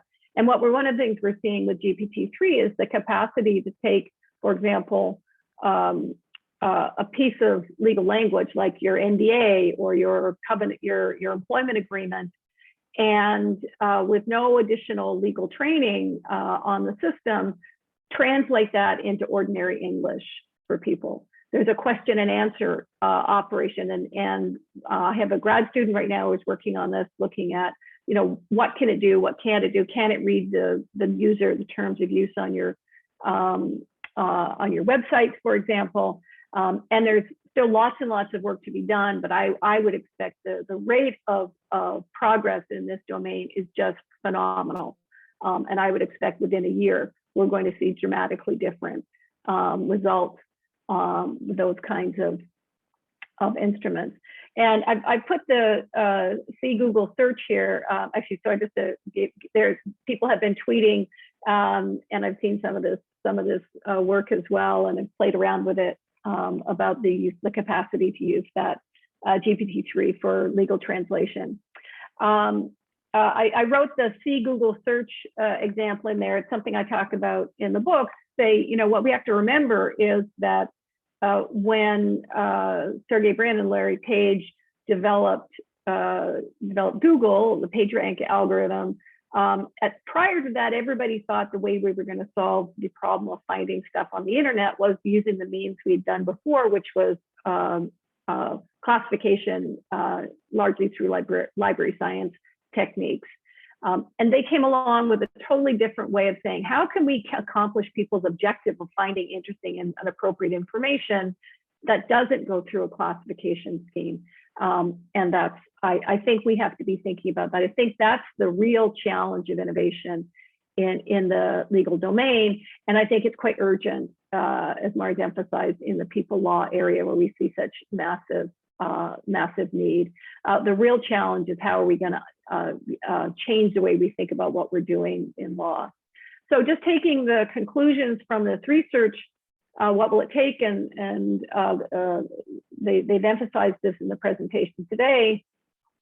How are we going to foster those multidisciplinary teams? How are we going to support innovation of sustainable business models, relax those resource constraints, and strengthen our startup ecosystem? So some of the things that I've been thinking here, and I know one of our speakers already talked about being a design thinker, and the fact that there's, actually, I think, John, maybe you mentioned as well, but we have to get people talking the same language. I've been watching the legal innovation space and law tech space now for at least 10 years. And one of the big things I've seen is the capacity for creative thinking about how do we connect up to new ways of doing things is really pretty limited. Maybe that's going back to that, most of us have legal training and we're talking to other people with legal training, and all we really think about is how do we automate what we do now? What it means to do law is to review documents, give legal advice, and potentially end up in a litigation environment. So one of the things I think we need to see even more of, and I know we've got this, our design labs, but boot camps, we need to be really training people in law, not to be coders. I'm not a lawyer as coder. I don't think that's the path that we'll end up on. But we need to understand what's going on in the technology at a very deep level in order to be able to think about what we might do. I think we need accelerators to nurture that technology. I think we are going to have to see, and this work is really emphasizing this, I think we're going to have to see public focus on supporting innovation in this space. It's not just going to happen organically from stuff bubbling up. We're going to have to be very deliberate about it. So I think we should be thinking about innovation funds, both philanthropic and publicly funded. I also think we need to think about public AI development, which is around processes and services. And this is also emphasized by John and Mari in the paper, data sharing, because we do have to build out those the capacity for training. So that's what I've got to say, and I'm really looking forward to the conversation. Again, thanks so much for the work. Gillian, that was fantastic. Thank you so much for those comments and thoughts and reactions. I'm now going to hand over to the final panelist today, Sophia Adams-Barty, who is Head of Strategy and Policy at Simmons Wavelength, which, as many of you will know, is a leading law tech startup now acquired by and part of a larger organization of a law firm. Before that, she was Director of Legal and Regulatory Policy at the Law Society of England and Wales. And before that, she was Head of Strategy or Deputy Head of Strategy at the Financial Services Authority, the Office of Fair Trading and the Competition and Markets Authority. So it's fair to say that Sophia has an extremely broad and deep background in policy and strategy. And so Sophia is undertaken today to give us some comments and reactions on the research findings from the perspective of what the policy implications might be. So Sophia, thank you. I'll hand over to you now. Great, thank you. Thanks, John and Mari and Richard, for a brilliant set of research to respond to. First of all, I'm going to share some slides, and these are musings. I would say, I could probably end and start my comments by saying that the waterfront on policy response here is an area that really deserves close attention, because there are many interventions and many responses that we need to think carefully and strategically about over the next few years if actually we're going to move the dial. So let me see if I can choose the right screen. I get a thumbs up to say if you're seeing that okay. You seeing that all right? Brilliant, thank you. Okay, let's go from the beginning. Okay, so I think I'm just going to try and do it in slideshow. There we go, that's much better. Okay, so first I thought I might just very quickly, as John mentioned, I now, having sort of sat in the policy domain for a very long time in my career, moved into practice to see what the world of legal technology at the application end of the equation would look like. And I thought it might be helpful just to reflect very quickly on the things that really stood out in your research, guys, that really resonate with what I'm seeing on the ground, because actually I made the transition from the policy world to the application world for this very reason, to see whether or not what I was thinking was actually what was happening on the ground. And interestingly, the thing that really stands out to me in the first part of the research was this three vectors of the way in which technology deployed in the work of lawyers might be borne out, might be experienced. And I've summarized those here as substitution, moving up the value chain, and new roles. And I've wrapped that, though, with this one singular element, which I think is the most profound takeaway message from all of this research, actually, which is the role of the multidisciplinary team and the multidisciplinary skills. whether that be in substitution, i.e. the ability to even recognize that there is a task here that could be done by something else, whether it be AI or related technology, whether it be the need to move up the value chain, again, to understand how to augment the work that you're already doing, and blending that with technology requires more than a traditional straight 101 legal training. And indeed, the new roles, they themselves need an entirely broader set of skills and knowledge. Sorry, I think one of my other laptops is calling me. Someone will give up in a minute. Both of those require something, which is investment in development and investment in people. And both of those, I think I'm going to come back to in a moment or two. In terms of impact on law firms, the three issues that stood out to me again, one was the role of multidisciplinary teams, i.e. how do they dock with a traditional law firm? What is that relationship? Also the experience of whether you're a consumer or producer. And finally, the capabilities and behaviors. Now, in my experience at Wavelength, we were a startup, 5 or so years old, acquired by a traditional law firm. However, acquired through the premises of actually joining a part of the law firm, which was deliberately not vertically created. It was created to run horizontally.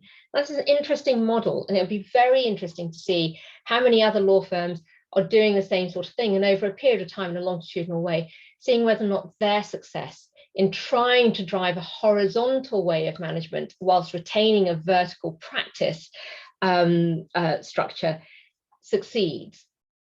Well, I will say it is a lot of hard work because there are many practice groups with many different needs, and you have to prove what you're doing to each one of those.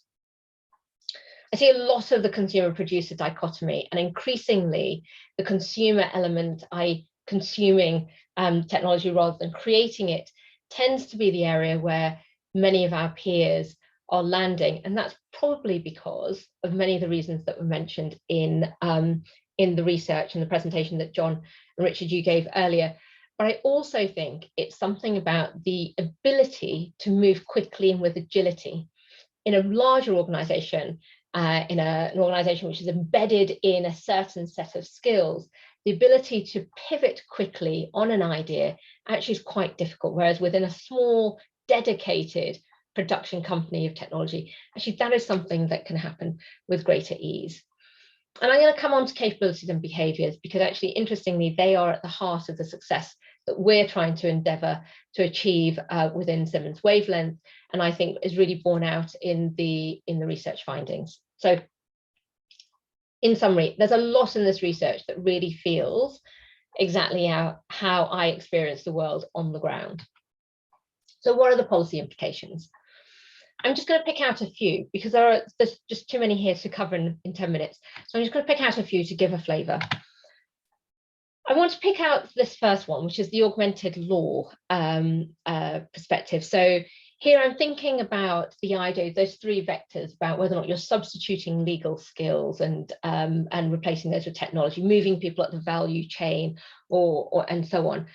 And I think all of that rings true, bar for the fact that in order for that to happen, we have to invest heavily in capability and skills. And Gillian spoke about it earlier. I was smiling, Gillian, whilst you were presenting. Cognitive diversity is absolutely essential, not just in our multidisciplinary team setting, but also in those who want to carve a path in a traditional legal way. Because actually, in order to augment, the docking station needs to be there in the minds of the very people we're trying to work with. It doesn't work to have a highly agile mind working innovatively, trying to convince another mind to do something differently. If there's nowhere to dock, we will succeed in very little. And so I think it's incumbent on all of those who, and I know there's a great seminar planned later in this series to talk about education and training, but we need to give some very serious thought, not just about the curricula that we're developing for legal education, but the types of people that will make the good lawyer of the future. And they're about skills and capabilities, they're about open mindsets, innovation, risk-taking, the ability to see failure as a success. Because we need teams. So a lived example might be, we've been testing out different ways of solving a particular problem using technology. And at least the first 4 or 5 of those have failed. It doesn't work. But I need the lawyers I'm working with to be consistently still committed to going, all right, we'll try it again. We'll try it the 6th time. Because part of this process involves you failing and not getting it right. And I'm not going to hold that against you. I see this as a positive endeavor, not as a mark of failure. Now, those sorts of skills and values and the morality, if you want to use that language around what makes good lawyers, makes good lawyering, is deeply seated in the educational system and both the behaviors and the role models that we create. And so I think there's something really important in that. But I also think actually it's beyond simply the success of the individual and the success of the law firm. I also think there's a really important point here about competitive edge. We talk in policy circles at the moment about global Britain. We talk about the English and Welsh jurisdiction. We talk about exporting our legal system. We also export our skills. We still bring into UKPL, well, into England and Welsh law, at least, a huge amount of international business. And that's because we're trading off of a reputation of being a brilliant place to have your legal issues dealt with. And that's about the lawyers as well as the judicial system, of course. But actually that competitive edge will run out at some point. And we need to be able to, and I think, one of those things that sits at the heart of policy in domestic national terms is how do you make the most of your productivity? How do you make the most of your economic wealth? And we are a knowledge economy. And unless we think about augmenting the skills and professional services, and this is unique to law, we will not maximize that competitive edge. So I think that's some really serious thought to be given across a number of institutions that fall within that gambit. I'll talk very briefly about the multidisciplinary teams as well. We hail them, and I am a flag-waving, badge-wearing supporter of the multidisciplinary team. I'm one of those people that studied law and then chose to do a hell of a lot of different other things, apart from actually being a lawyer. But what I would say is we talk about the importance of the multidisciplinary team, and it is absolutely vital that we do that. We recognise their role in the future of maximising production, so to speak, in legal services. However, what we don't really think about very much is the supply chain of the skill set that lives in that.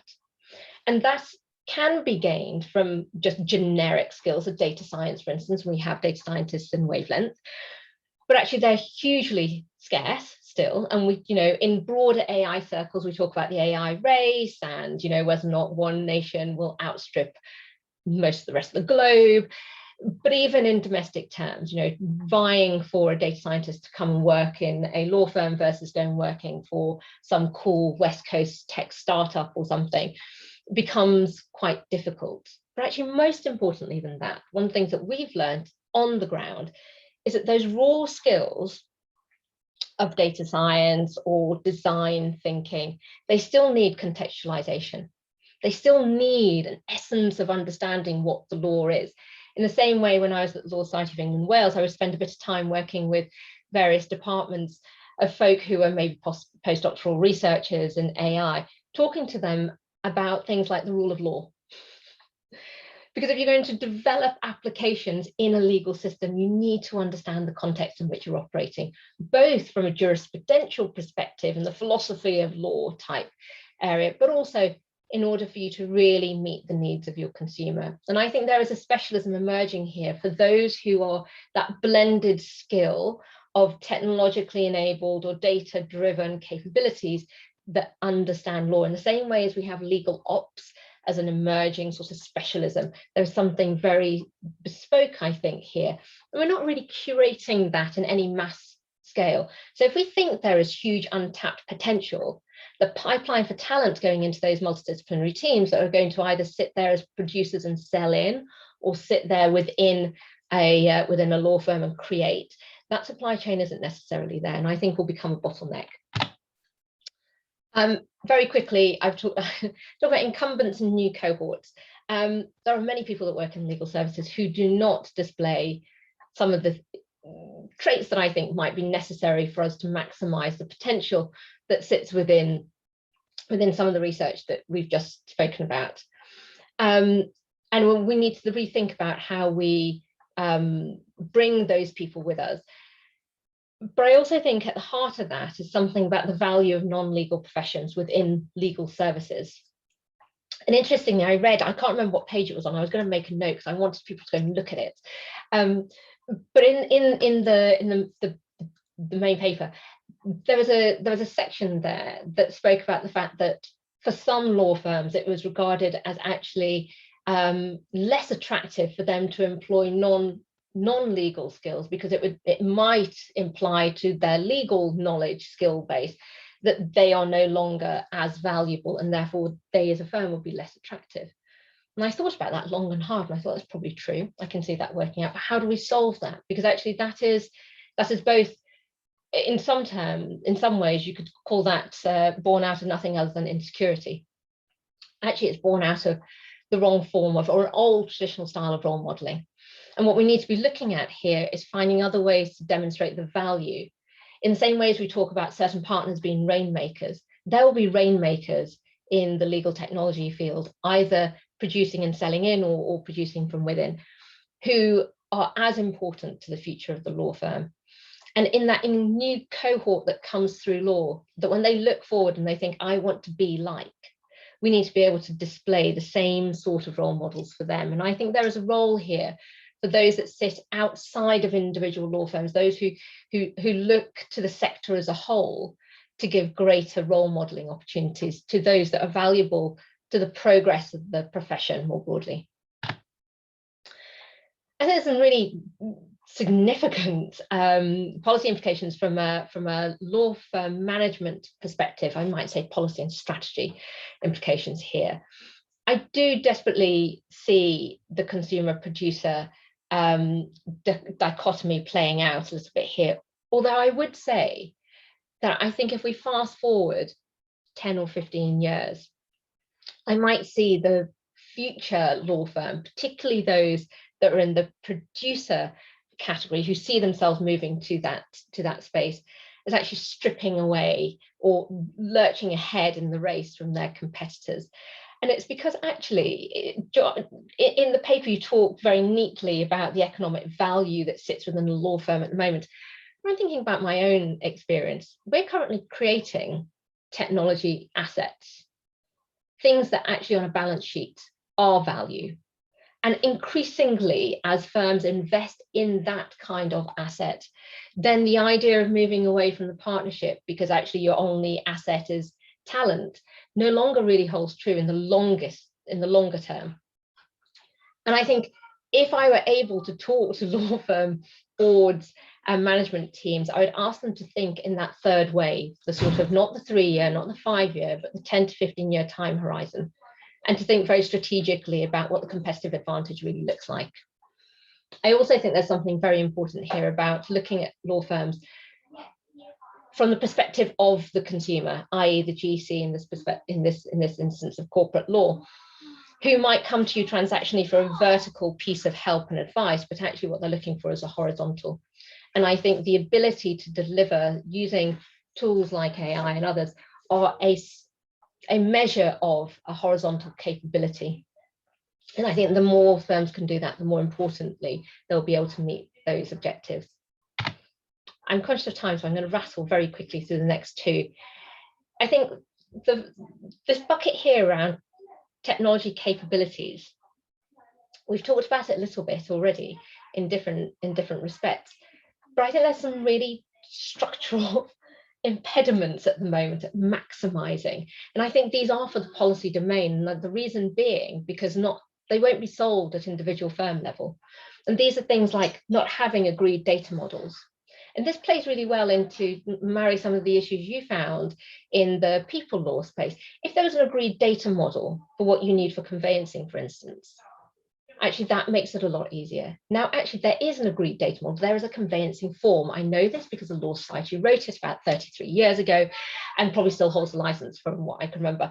But there is a structured way of doing conveyancing. But the same could be held true for many aspects of legal services that we apply either in the B2B or in the B2C space that hasn't been taken forward because no one really has to date seen that as a massive advantage for them personally. structured legal documents. I remember trying to do some thinking last year about let's have a think about how we assess the Brexit SIs.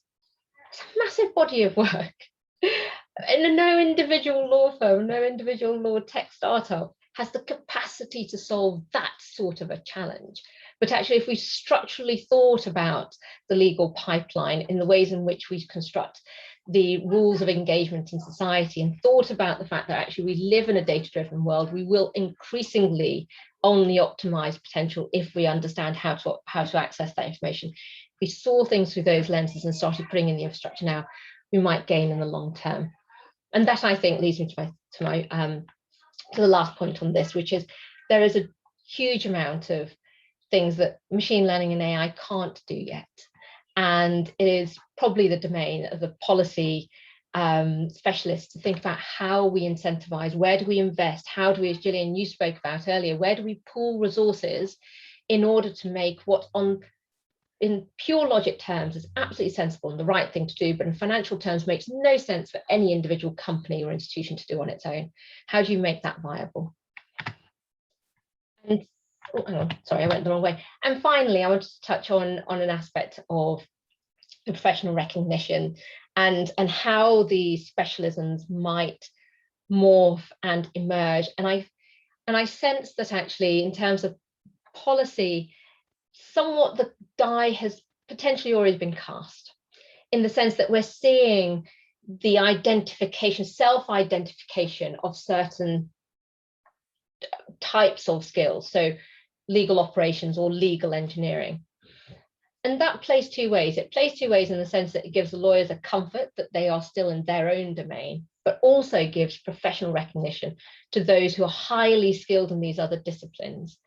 And I think in looking at the ways in which to regulate or to provide recognition for these professions, I'm not going to say regulate, we need to think about how do we make them attractive, as well as thinking about how do we ensure certain standards of ethics and discipline and so on. And I know that has exercised jurisdictions like the US and others, but I do feel that some of those rationales have been driven out of a slightly different imperative.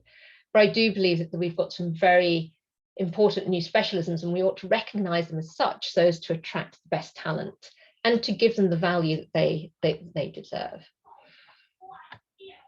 And very last slide, I was going to very quickly just touch on Marianne, your work on the people law and the big law piece. And I don't need to say much because you kind of covered everything I wanted to say here, which is the three big standouts themes. One around data availability, the other around high human component, i.e. they're so very unique, they're so very contextual that it's making it very difficult to apply what we've already developed in the B2B law tech world to the problems of people law. But I think actually the real issue here is the gain for who benefits from helping develop law tech and people law. And you might say, well, it's the individual, or it could be the law firm because they become a bit more efficient and they get a reputation for being good.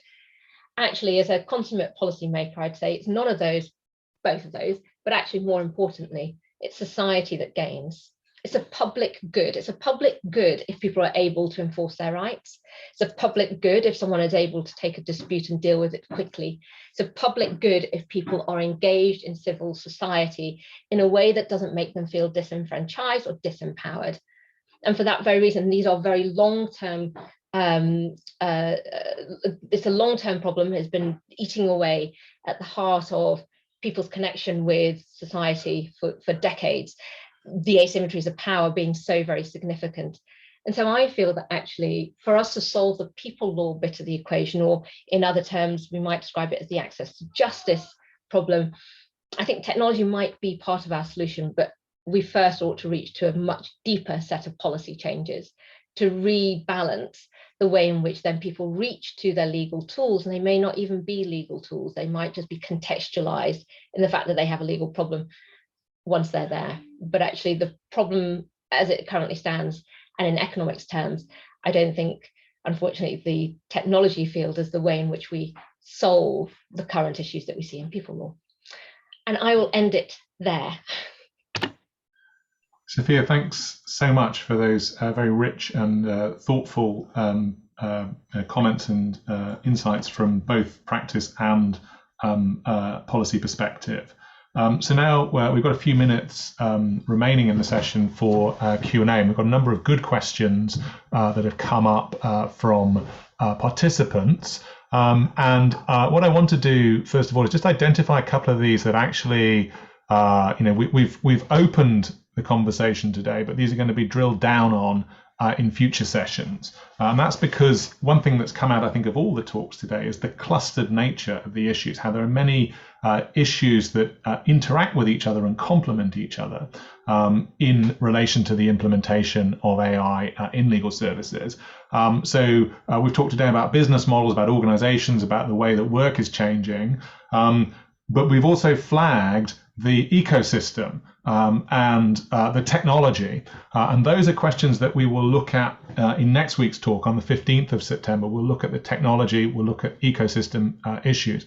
We've also talked about data access, and one of the questions asks whether we need an international law on data protection. That's a fantastic question. We'll be looking, though, at law for the governance of AI and at the data protection issues relating to the use of legal data in AI in our seminar on the 22nd of September. So I'm just going to postpone that question until 2 weeks' time.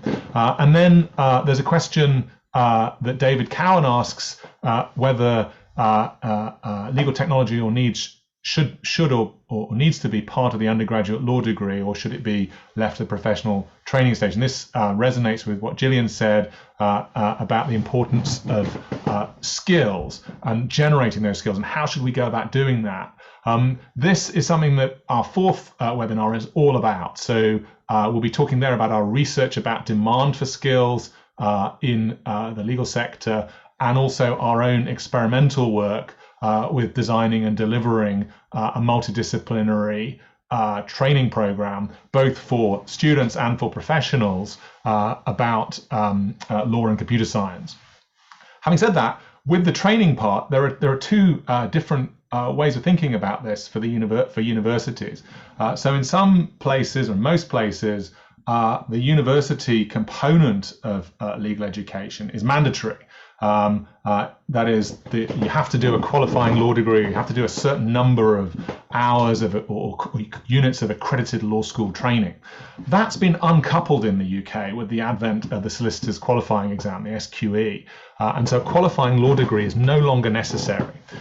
So the part of the training that you get at university, if you study law at university, and the part of the training you do for your professional qualification are two potentially quite separate things, and I think that interestingly separates the issues for education and training. So university degrees could be places where we offer a multidisciplinary training, where we have inputs from different disciplines which are represented in the university to train someone, and then they may or may not then enter a profession which has a broad or a narrow training requirement to get in. So one could have a broad legal profession that includes technology, or a fragmented set of professions, some of which focus purely on legal advice and others are more focused on legal operations or technology. And either of those outcomes at the profession level would be consistent with training being multidisciplinary in a university. So I think there's a lot of opportunity there for experimentation and development. What I want to do now is pick up on the first question. So Stephen Browning asks whether the lawyer as producer roles are going to be mainly transitory. That is, when the system is set up, they're no longer needed, or will they be sustained? And I think this is a fascinating and important question that touches directly on a number of the things that we said today. So I'm going to offer a few thoughts myself, and then I'm going to hand it over to other members of the panel for their perspectives on this. So it seems to me that these lawyer as producer roles are definitely not going to be transitory. I see them as sustained. And that will be for a number of reasons. We distinguish in our business models analysis between two types of business model that involve these multidisciplinary roles. So one is the legal operations business model, where what's being done is we're implementing a piece of technology to derive economies of scale. That implementation requires people to work with it, to manage the pipeline, to manage the ingestion of data and the review. And the thing that we see coming up is that this review process is continuous, it's ongoing. The system is always getting better, there's always feedback being input, so there will always be need for management of the ingestion of data coming in and the security of that data, and then conducting expert review of the outputs and feeding that back to make the system better on an ongoing process. So there'll be sustained roles there. The other business model that we talk about is what we call legal technology, and this is where the creation of a system. And we're going to see, I think, as Gillian said and as Sophia said, a lot of innovation in the creation of technology systems going forwards. That innovation will partly be driven by new technology coming on stream. The technology is changing very fast. The technology's capabilities are expanding. That will lead to innovation in the applications that can be put out. And there will be legal technology roles around the design and delivery of those new systems. There'll also be innovation in the objectives that these systems seek to pursue. That's a point that Gillian emphasized. And that innovation, again, will require these multidisciplinary lawyer as producer roles. So in the legal technology business model, there's going to be a lot of new things coming through. So there'll be a lot of sustained lawyer as producer roles. Let me stop though, and let's hear from some of the other panelists. Would anyone else like to offer some thoughts on this question about the sustained nature of these lawyer as producer roles? I think, John, if I might go first, I think I absolutely agree with you. And the reason why is because the investment required to become or play as a producer is relatively heavy. So for instance, when we as Wavelength were acquired by Simmons, that was a big bet. That's a significant move. And that is not for a short or medium term gain. That's a long-term repositioning of the offer to your client. And I think it will become part of the DNA of those law firms that choose that pathway, that they will be producing and they will be at the front edge of creating themselves the solutions that they want to then deploy for their clients. And I think that would be so. And I think Emma, and I think it was Emma, you said that lawyers are quite risk averse. It takes a while to make these sorts of decisions, but when they're made, they're pretty cast firmly. So I would be very surprised if these were relatively medium-term moves. I don't know if Jane and Emma would agree from your perspective, being in practice also. I think, yeah, I mean, from the kind of on the ground, we are coming up with new ways to use it all the time. So, you know, although as I spoke briefly earlier and Emma mentioned our main use cases are due diligence and e-disclosure, we're trying new things all the time with it. So we've been running it over all kinds of different document sets that we can get our hands on, our own and our clients, looking to do concerted trend analysis, you know, against our kind of know-how system and pull out data points. And so there's enormous potential there. So I agree with you know, John and you, Sophia, that this is certainly, you know, this is an ongoing role. I don't know, Emma, if you have anything further to add. No, I don't think so. I think you're absolutely right that as the use cases develop and as they change, there's always going to be a role for that lawyer as producer in there. And I think we're a long, long way off having exhausted all possibilities. Gillian, you had your hand up as well. Did you want to come in on this? Yeah, so I think, you know, even the concept of lawyer as producer, I think, is something that is going to morph over time. And Sophia emphasized this. It's really, and when we really focus in on that legal objectives, what are we trying to accomplish with law? What's the function in achieving social order for our societies? We're going to see that complementary shift. I was also emphasized, like, in the processes, and I think that's a bit like, you know, like saying, well, we'll figure this out and then we'll just implement it. It's a bit like, you know, saying, well, we'll figure out how to do industrial manufacturing and then we'll just stop, right? And no, I mean, economic relationships continue to evolve, and I think we've been very slow on legal innovation in that, you know, like changing it. Like right now, we're still operating at old technology. A bunch of people decide on rules, they write it down in text, and then you train people to be experts in understanding that text and arguing about it, and then we have decision makers and process.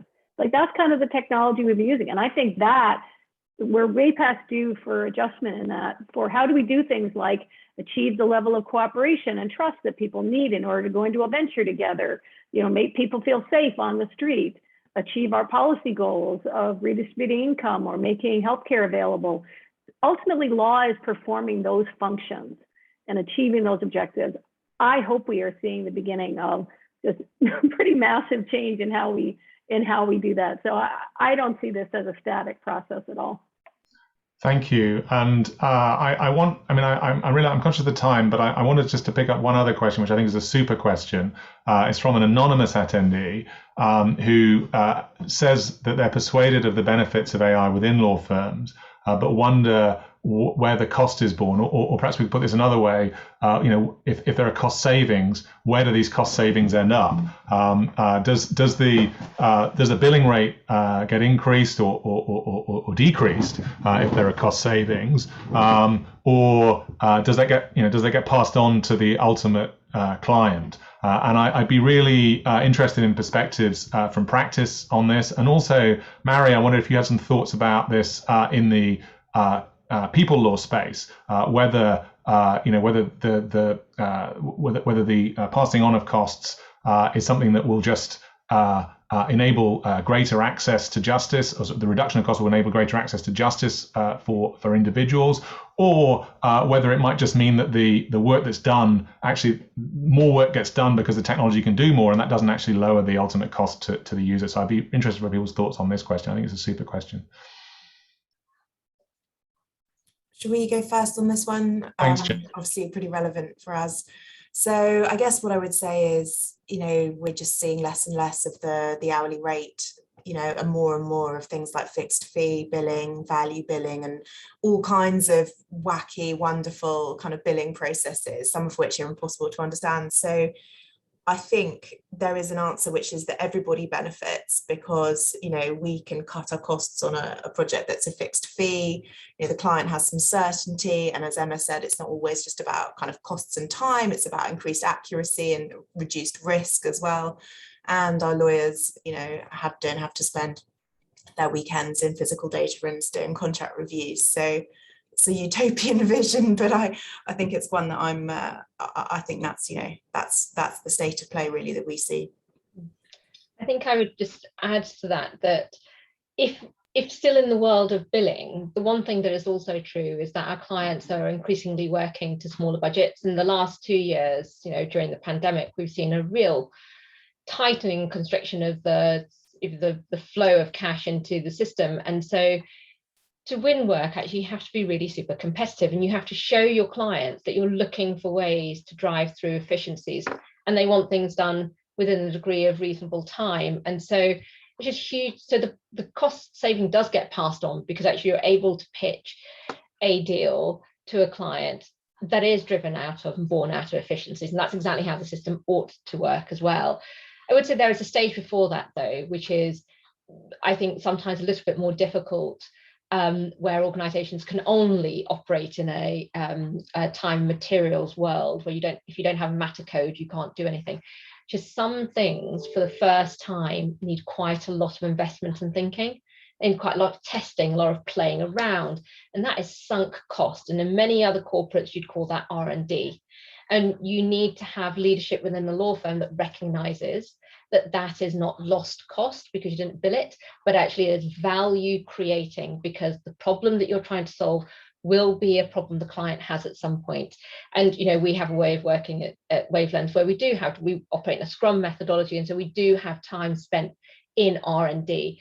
But I know that for some firms that might be something yet to be encountered, and you need a solution to that before embarking, because otherwise it does get a bit tricky. And the people law perspective is that to meet unmet legal needs, the price points that you have to meet are quite challenging. They have to be low, and of course the savings can be passed on, but even further savings could be made, I think, with two things. One is something that Sophia, you and Gillian, you emphasized, which is data structure. and data sharing that would actually add to the prediction models a lot better. And then the other, of course, is some kind of standardization attempts for the technology tools themselves. People are reinventing their wheel, and it's just so much worse when you have very little resources, constraints are higher. So standard setting of some sort so that the technology tools for specific purposes are a lot more available without huge search costs and testing and piloting and actually trying to adapt and customize in-house. Thank you. And Richard, I know you wanted to come in on this as well. Yes, we interviewed both law firms and legal tech companies, and what we found is a lot of experimenting going on in terms of pricing. Legal tech providers tend to charge on a subscription basis, but how they charge varies per document, per seat, whatever. So the charges are passed on as a subscription basis, but it's how do you pass on those savings to the law firms, to the clients. And we've had a lot of experimentation by law firms trying to work out how to charge for services which are now delivered for a fixed price. And some firms honestly scratching their heads going, we need to speak to pricing about this because we do not know how to charge for the service delivered in a different way. So yes, a lot of experiment going on. Thanks, everyone. And so I don't think we've time to do justice to any further questions. I'm sorry for those that we haven't been able to address. Just note that Anil Bayanida's question about what are the most fundamental principles for attorneyship to restore justice and defend rights. I just want to say two things very quickly about this. One is access to justice is a function not just of the qualities of those who represent people, but the cost.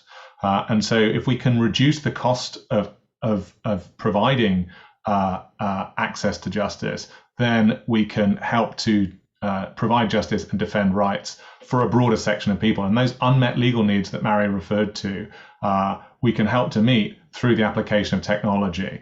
So that's one way in which the people law component, I think, is really, really important for this.